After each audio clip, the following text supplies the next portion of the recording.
Untuk materi yang akan kita bahas pertama yaitu pembuktian teorema Pythagoras.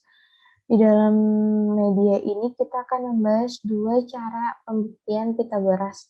Yang pertama pembuktian dengan perbandingan dan yang kedua pembuktian dengan konstruksi. Yang pertama akan kita bahas yaitu pembuktian dengan perbandingan. Dalam pembuktian perbandingan ini terdapat persegi besar dan juga persegi kecil sebagai bantuan untuk mencari pembuktian dari teorema Pythagoras. Pada cara ini kita menggunakan perbandingan luas persegi besar dengan sisi A plus B dibandingkan dengan cara luas persegi kecil yang warna merah ini ditambah dengan 4 segitiga yang ada di sekelilingnya. Di sini terdapat tools yang bisa kalian coba gonta-ganti untuk menyesuaikan panjang dengan yang kalian inginkan. Selanjutnya ada penjelasan dari pembuktian dengan perbandingan ini, yaitu karena kita menggunakan perbandingan luas persegi besar sama dengan luas persegi merah ditambah 4 luas segitiga. Luas persegi besar dengan panjang sisinya A plus B dikuadratkan sama dengan C kuadrat ditambah luas dari 4 segitiga jumlah yaitu 4,5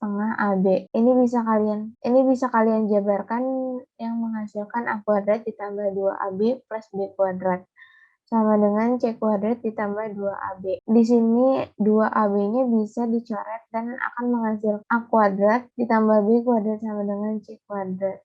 Maka terbukti teorema Pythagoras bisa dicari dengan menggunakan pembuktian perbandingan. Selanjutnya ada cara pembuktian dengan konstruksi. Pembuktian dengan konstruksi ini kalian membutuhkan 3 persegi dengan panjang sisi 3, 4, dan 5. Selanjutnya kalian bisa menyusunnya seperti ini sehingga membentuk segitiga dengan salah satu sudutnya 90 derajat. Dari sini kalian bisa mencari apakah luas persegi yang ini yang besar sama dengan jumlah luas dua persegi yang kecil. Setelah kalian melakukan kegiatan tersebut, kalian dapat mengetahui hubungan nilai A, B, dan C. Tetapi apakah hal tersebut hanya berlaku untuk persegi dengan ukuran 3, 4, dan 5 saja? Bila belum yakin, kalian bisa mengeksplor media di bawah ini. Di dalam media ini sudah diberikan petunjuk penggunaan medianya.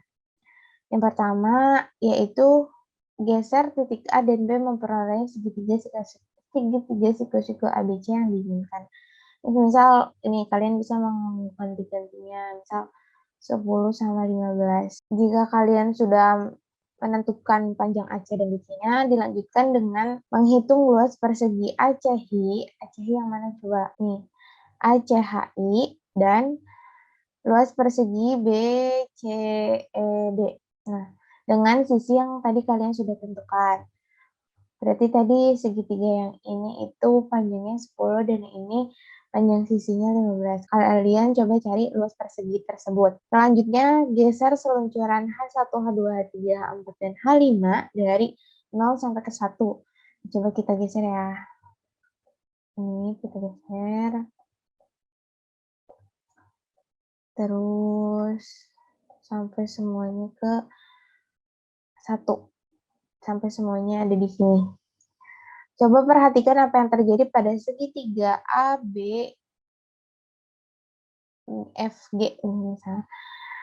Segitiga A, B, G, F.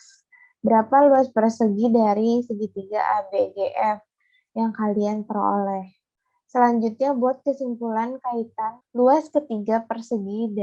Selanjutnya perhatikan persegi A, B, G, F yang ini. Coba kalian hitung luas dari persegi ABGF yang kalian peroleh. Coba gimana? Buatlah kesimpulan terkait luas ketiga persegi tersebut. Nanti kalian kalau udah ketemu ininya, luas persegi ini kalian bakal mengetahui hubungan tersebut yang akan menghasilkan teorema Pythagoras. Coba kalian eksplor sendiri ya. Kalian bisa ulang lagi. Kalau mencet ulang nanti ke 0 semua. Kalian bisa geser-geser lagi. Bisa kalian coba ini digeser lagi. Tuh. Kalian bisa mengeksplor media yang ada di bawah ini. Di dalam media ini sudah diberikan petunjuk penggunaan medianya.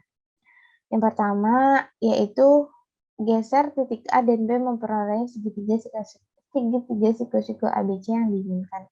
Misal ini kalian bisa mengganti-gantinya, misal 10 sama 15. Jika kalian sudah menentukan panjang AC dan BC-nya, dilanjutkan dengan menghitung luas persegi ACHI. ACHI yang mana coba? Nih, ACHI dan luas persegi BCED.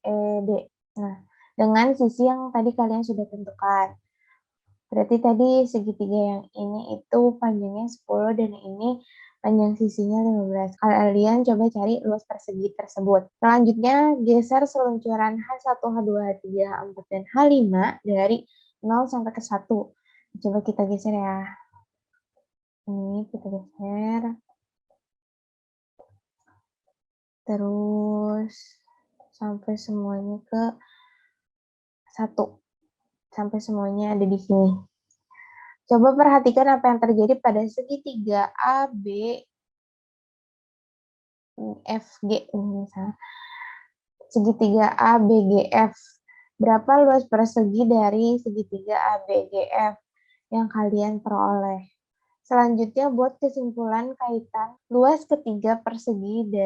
Selanjutnya perhatikan persegi ABGF yang ini. Coba kalian hitung luas dari persegi ABGF yang kalian peroleh. Coba gimana? Buatlah kesimpulan terkait luas ketiga persegi tersebut. Nanti kalian kalau udah ketemu ininya, luas persegi ini kalian bakal mengetahui hubungan tersebut yang akan menghasilkan teorema Pythagoras. Coba kalian explore sendiri ya. Kalian bisa ulang lagi. Kalau mencet ulang nanti ke 0 semua. Kalian bisa geser-geser lagi. Bisa kalian coba ini digeser lagi tuh. Submateri yang kedua dari teorema Pythagoras yaitu kebalikan dari teorema Pythagoras. Berdasarkan teorema Pythagoras, kita dapat membuat pernyataan yang berkebalikan dari teorema Pythagoras. Karena tadi pas di teorema Pythagoras itu menghasilkan C kuadrat sama dengan A kuadrat ditambah B kuadrat, dengan C itu siku-sikunya, atau dengan C itu garis hipotenusa. Sekarang karena di pembahasan kebalikan dari teorema Pythagoras, maka siku-sikunya itu tidak menentu di C dan rumusnya pun akan berubah, tidak selalu C kuadrat sama dengan A kuadrat ditambah B kuadrat. Jadi kan udah diketahuin bahwa C kuadrat sama dengan A kuadrat tambah B kuadrat.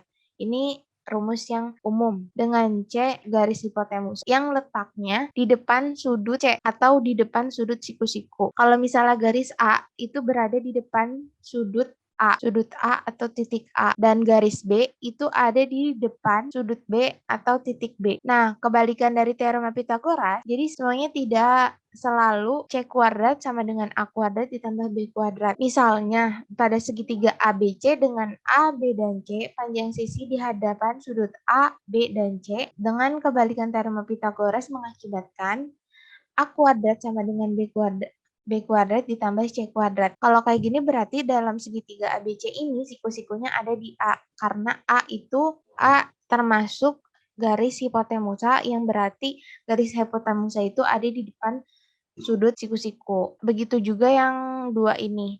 B kuadrat sama dengan A kuadrat tambah C kuadrat, berarti yang B adalah garis B ini itu ada di depan sudut siku-siku, berarti segitiga ABC ini siku-sikunya ada di B. Kalau yang ini seperti yang awal, ini rumus yang umum, yaitu C kuadrat sama dengan A kuadrat ditambah B kuadrat. Selanjutnya ada menentukan jenis segitiga. Dengan menggunakan kebalikan teorema Pythagoras, kita bisa menguji apakah segitiga yang kita ketahui panjang ketiga sisinya merupakan segitiga siku-siku atau segitiga tumpul dengan menggunakan kebalikan dari teorema Pythagoras. Nah, ini kita bisa lihat medianya untuk mempermudah kalian mana jenis segitiga apa saja sih yang bisa kalian coba nih. Kalian bisa menggeser titik B dan C ini, yang si titik biru ini ke geser kemana aja tuh. Ke sini. Oh, kalau misalnya kita titiknya ketemu di sini, jadi A kuadrat ditambah B kuadrat kurang dari C kuadrat. Nah, ini merupakan segitiga tumpul. Jadi kalau misalnya A kuadrat ditambah B kuadrat itu di sini, lebih kecil dari C kuadrat, itu menandakan menandakan segitiga tumpul. Nih, kita geser lagi. Kalau kayak gini, si A kuadrat ditambah B kuadrat itu lebih besar dari C kuadrat, berarti menandakan kalau dia itu segitiga lancip. Nih, kalau ini ternyata sudutnya 90 derajat dengan A kuadrat ditambah B kuadrat sama dengan C kuadrat. Ini menandakan segitiganya berbentuk siku-siku. Kalian bisa coba mengeksplor sendiri ya. Tuh bisa diubah-ubah. Tuh. Nanti ininya gerak sendiri kalau dia di sini bakal memberitahu dia termasuk jenis segitiga apa. Tuh.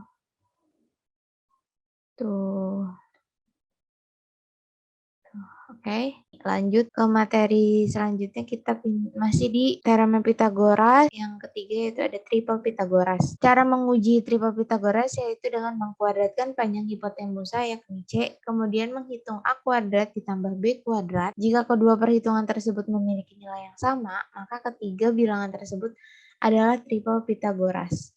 Contohnya ada bilangan 3, 4, 5 membentuk triple Pythagoras karena nih kita lihat dengan mengkuadratkan panjang hipotenusa. Panjang hipotenusa itu kita lihat dari sisi terpanjang. Kita patokannya sisi terpanjang dari 3, 4, 5, sisi terpanjang itu 5 dikuadratkan menjadi 25, kemudian menghitung A kuadrat B kuadrat. A kuadrat B kuadrat yaitu 3 kuadrat ditambah 4 kuadrat. Ini 3 kuadrat 9 ditambah 16 menghasilkan 25 sehingga hasil dari C kuadrat sama dengan A kuadrat ditambah B kuadrat.